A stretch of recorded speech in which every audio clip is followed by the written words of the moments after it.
Welcome to the Old Time Radio Superman Show. This is your host, Adam Graham, coming to you from Boise, Idaho. Last time we left you, Jimmy Olsen was headed out to investigate a strange whistling sound, alleged to be the Whistler. We're going to find out what will happen next. I encourage you to go to Laser and Sword magazine, lasersword.adamsweb.us, where by Monday night we will have an exciting new episode in the Order of the Sword story posted as they continue their search for Dark Mystic. Go to lasersword.adamsweb.us. Also, your vote is appreciated. Please go cast your vote at Podcast Alley. PodcastAlley.com. Cast your vote for us. We encourage you to do that once a month to help the show and to strengthen it. If you got any comments on the show, feel free to email me, adam@adamsweb.us.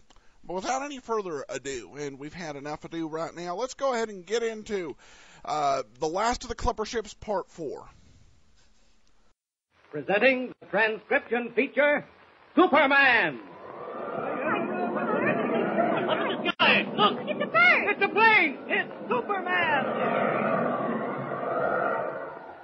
And now, Superman, strange visitor from the planet Krypton, who came to Earth with powers and abilities far beyond those of mortal men, and who fights a never-ending battle against crime and injustice, disguised as Clark Kent, mild-mannered reporter for a great metropolitan newspaper.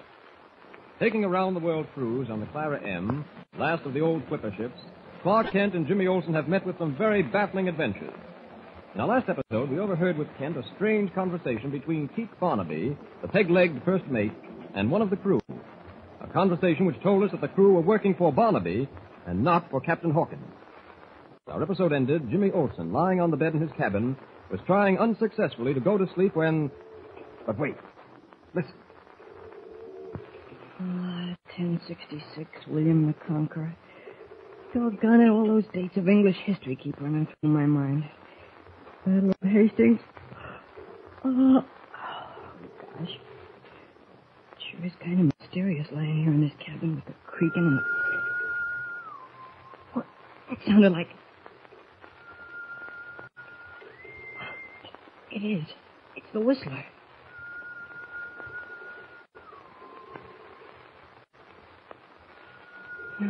Now it's moving off down the deck. Gosh, I'm scared. But I can't let that stop me. We've got to find out who that Whistler is, that's all. Got to prove it isn't the spirit of a whistling seaman who was washed overboard years ago, like Teak Barnaby says.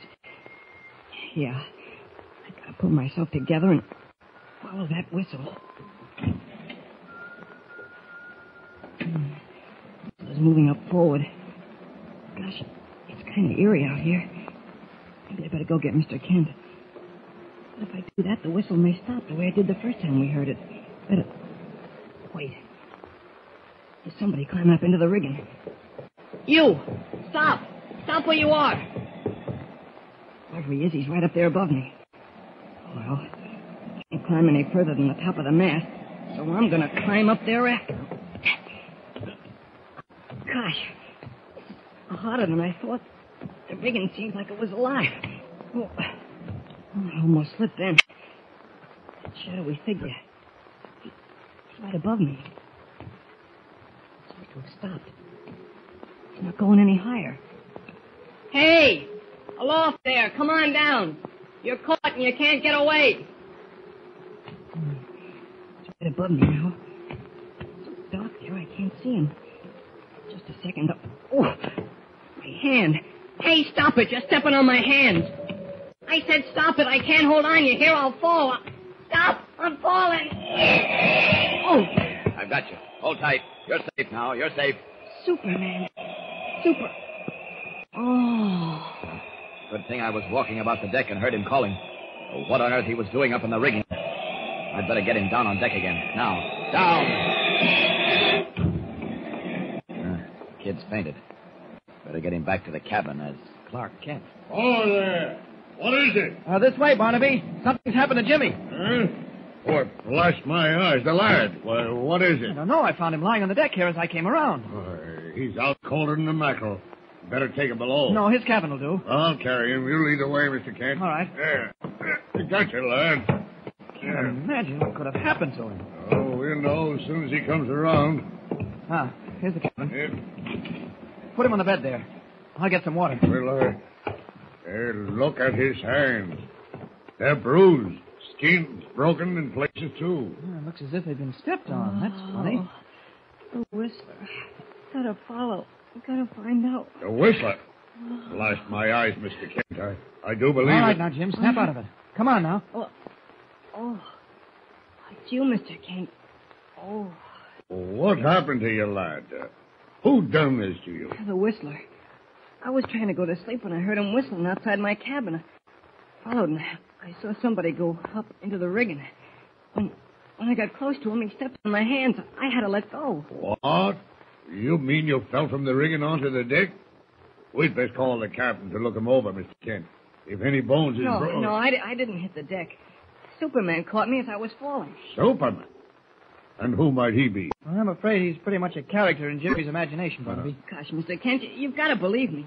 He came flying through the air as I was falling, and... Oh, easy does it, matey. I've heard many a wild sailor's yarn, but this beats 'em all. A man that can fly, eh? Why, lad, you've been dreaming. I'm telling the truth. How did my hands get this way, then, if they weren't stepped on? How'd I get down onto the deck without being hurt? The lad's got something there, Mr. Kent. I'd best look to the rigging and see if there's anyone up there. No, you stay here. I'll go. Hey, Mr. Kent. However you'll have it. I'll be back in a while. Hi, Mr. Kent. That you? Yes, Captain. I just heard about the lad and was coming to see what it's all about. Well, we found him lying on deck, unconscious. He thought he heard the Whistler and followed him up into the rigging. I've just come out to investigate. The Whistler, eh? Uh-huh. It's beyond me. The lad's either having dreams... He wasn't dreaming, Captain, and you know it. What's that? Something very strange going on aboard this ship, Captain. And if you're not aware of it, you're not the man I think you are. I don't like your tone, Mr. Kent. I'm master of this vessel, and I meant won't no stand... disrespect to your office, Captain. But it seems to me you're deliberately closing your eyes to a number of things that have happened on board. What things, Mr. Kent? What things? The Whistler, for one. When Barnaby told us that legend last night about the spirit of a whistling sailorman haunting this ship, you tried to laugh it off. And then we heard the Whistler.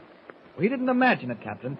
We heard it. You and Barnaby and Jimmy and myself. I no denying that. Yeah, but you do deny that following that you were either pushed or thrown overboard. That you'd be dead now if I... Well, that is... If what, Mr. Kent? Well, if somebody hadn't miraculously saved you. You say I was pushed overboard, Mr. Kent. I say I fell. We won't argue it, Captain. Well, I can't pick out anyone or anything up in the rigging there. Whoever it was has had time to make a getaway. Whoever it was is still aboard this ship, Mr. Kent. I'll have the Clara M searched from stem to stern. Good idea, Captain. If you find out anything, I'll be in Jimmy's cabin. Aye, right. Wish I knew what's in that man's mind. Well, let me get on into the cabin and see how Jimmy's doing. There, lad, was a murderous shark coming for the native boy. I saw the monster turn, belly upward. Saw his great mouth reaching for the boy. And 'twas then I went into action. What's going on here? Gosh, Mr. Kent, don't interrupt. Go on, Mr. Barnaby. Well, I dove off the side of that pearl fisher. In my hand was a knife, which I always carried with me.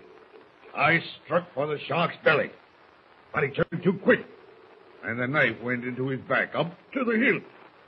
Then he dove, and I went with him, holding on to that knife handle. Blast my eyes, I was underwater a full 5 minutes. 5 minutes? Hey, lad, 5 minutes. Gee. Well, I finally got the knife out of his back, and I struck for his belly again. But this time, he was too quick for me. He luffed to windward and took my leg off clean as a whistle. Gosh. Well, what happened then? Well, I don't rightly remember, lad. Next thing I knew, I was lying on the deck of the pearl fisher. Oh, but how'd you get there? Well, lad, it was often I puzzled my head about that, but never could figure it out. However, the answer was made clear to me this very night. I must have been saved by Superman. Quite a story, Chief. I thought you were telling me the real story of how you lost your leg. Well, okay. Both of you can kid all you want to about Superman, but I know he exists. That's all that matters to me. Find anyone in the rigging, Mr. Kent? No, whoever it was, it had ample time to get away. The captain's having the ship searched thoroughly. Yeah, good idea. Now, Jimmy, try to go to sleep, will you? And if you hear the whistler again, I'd suggest you call me before doing anything about it. Don't worry, I will. All right, good night. Coming, Barnaby? I'll walk with you as far as my cabin. Hey, night, lad. Was that really the way you lost your leg, Mr. Barnaby? A shark, I mean? No, lad, 'twasn't no shot. I'll tell you the real story someday. Good night, dear. Good night.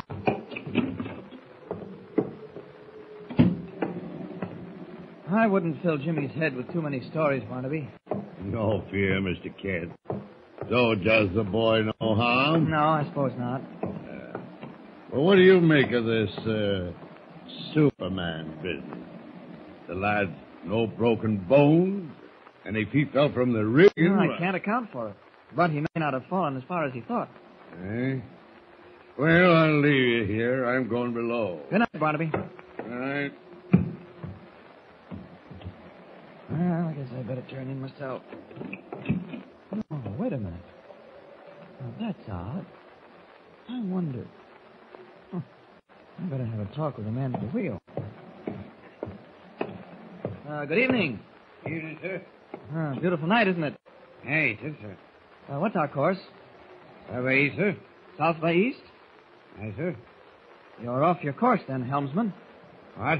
According to the position of the North Star, you're steering south by west. I can't be, sir. Well, look at it.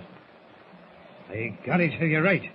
Now, how could I do a thing like that? That's what I was wondering. Better put her over. Aye, sir. At once. And thank you, sir. Meant me life if the captain had found me. Thank you, sir. You're welcome. Good night. Good night, sir.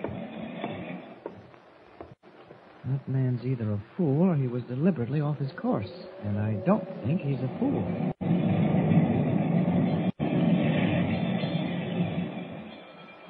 Is Kent right? Was the helmsman deliberately off his course? And if so, why? And what is the answer to the mystery of the Whistler? What strange adventures await our friends aboard the Clara M? Be sure to hear the next thrilling episode of our story with Superman. Tune in the next thrilling installment of the transcription feature, Superman. Up in the sky, look! It's a bird! It's a plane! It's Superman! Superman is a copyrighted feature appearing in Action Comics magazine. Welcome back. You know, I think that I would have thought anyway that after the last series, when Lois actually saw Superman, that the whole, oh, you're just imagining Superman, that would pretty much be over with. But apparently they've not retired that trope, so they're continuing to use it. But this is, I think, an interesting situation we've opened up. I'm very curious to see what the helmsman is doing. Where is he taking the ship? Well, we're going to find out next time. I encourage you to download on Wednesday. For now, this is your host, Adam Graham, signing off.